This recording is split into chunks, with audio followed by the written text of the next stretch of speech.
In the opening, Clint Barton is showing his little girl toxophilism on his separated ranch while his better half readies a cookout lunch for them. Abruptly, Clint's little girl disappears and the remainder of Clint's family breaks down, alongside half of all life across the universe, the consequence of Thanos snapping his fingers in the wake of procuring each of the 6 limitlessness stones.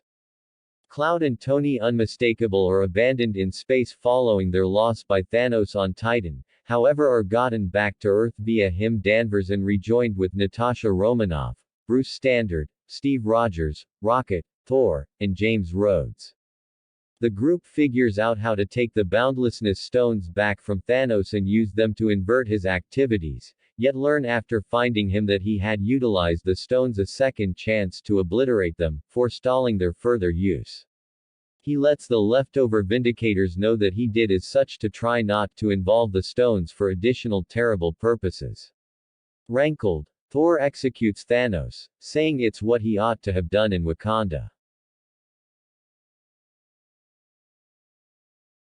Following the fight, the Vindicators hold a memorial service for Unmistakable, whose imprint I-curve reactor is drifted out on the lake close to his home. Barton and Wanda Maximoff take comfort in the way that Romanoff and Vision, who didn't return in the snap, would be pleased with their triumph over Thanos. Thor makes Valkyrie the sovereign of Asgard and joins the Watchmen of the world to track down his actual reason, liberated from the weight of eminence and administration without precedent for his life. Barton gets back to his family and Parker gets back to school, where he is brought together with his closest companion Ned.